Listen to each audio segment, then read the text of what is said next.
Olá, leitores do blog Lei Islâmica em Ação.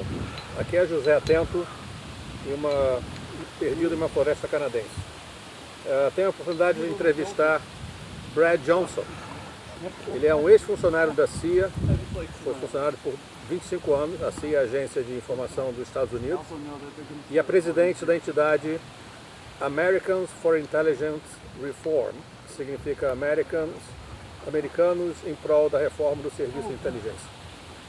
O Brad vai nos dar um panorama sobre a infiltração islâmica nos Estados Unidos, sob uma perspectiva da segurança nacional. Hi Brad, so could you give us an idea on the infiltration, the Islamic infiltration in the U.S. From a perspective of national security, and what message you could send to Brazil? Of course, thank you. Yeah, as Joseph mentioned, since I've founded the organization Americans for Intelligence Reform, which is intelreform.org, this is something I've been following very closely for quite a little while, and it's certainly a big topic in Washington, D.C. and for the United States. I would say, from a national security point of view, one of the largest evolutions as this has gone forward is how widespread all of these problems have become and how integrated they've become with other activities going on, illegal activities that are going on.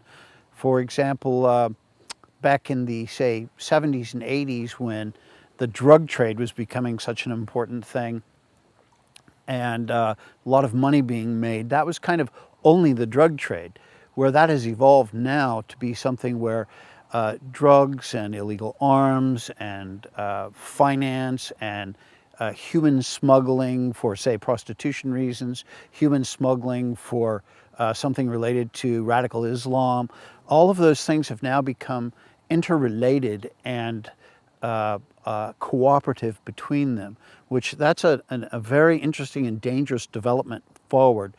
And as regards to South America, Central and South America both, this has become deeply involved. There are areas of South America that are well known, the tri-border area, for example. There are lawless zones where all sorts of activities can be based and used for all of those sorts of activities. So terrorism, trafficking, all of that are part of what really has kind of become known generically as transnational criminal activity.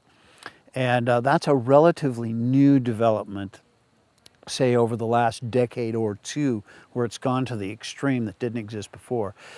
And that has got state players that help in different aspects of it, certainly from Iran, for example. There's a lot of activities in Latin America.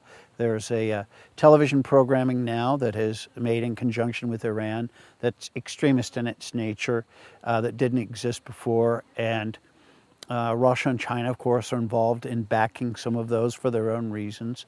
And certain organizations like ALBA, which is the Bolivarian Alliance, the acronym in Spanish, ALBA, which everyone would probably recognize in Brazil as meaning white. Organizations of that nature have become very dangerous in what they're doing, and big proponents of elements of asymmetrical warfare, and use all sorts of illegal activity to finance these sorts of operations. So it's very widespread, and responsible people in all of the Americas now really need to cooperate and work closely together to try and combat this, because once you go down that road of lawlessness, there's no end to it, and so there's no safety for anyone. And it's a real problem, and certainly it's a national security concern of the United States specifically, but it's a shared concern that all of us as in the Americas should be concerned about. Okay. Yeah, we were talking to you about these recent arrests, multiple arrests of Middle Easterners in South America involved with human smuggling towards the U.S. and also the unaccompanied children that we use. So that's and there has been, it seems, increased collaboration between the government of the U.S. and Brazil lately. Yes, and I think what we're seeing there with those arrests is merely the tip of the iceberg. And I would like to point out this is not some sort of victimless thing or a problem only of the United States, because these sorts of criminal activities affect all sorts of things. Certainly it's involved with terrorism and Islamic extremism and so on, but also when you get into these things, prostitution and even organ harvesting. Young children are also taken where they can later be killed and used for their organs. All of those things, all of those activities are interrelated, and they're also done by the same people or same groups of people, same transnational criminal organizations. So it's all part of one very ugly business. There is progress being made. There is cooperation between the different countries, certainly Brazil and a lot of other both South and Central American countries in the United States. There are attempts to combat this as best we can, but certainly more needs to be done and more effective measures need to be taken.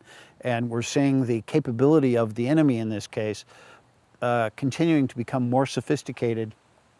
And of course, they're very well funded off of the criminal activities. So it's a serious problem, something that more and more needs to be done, and certainly cooperation between countries would be a big help.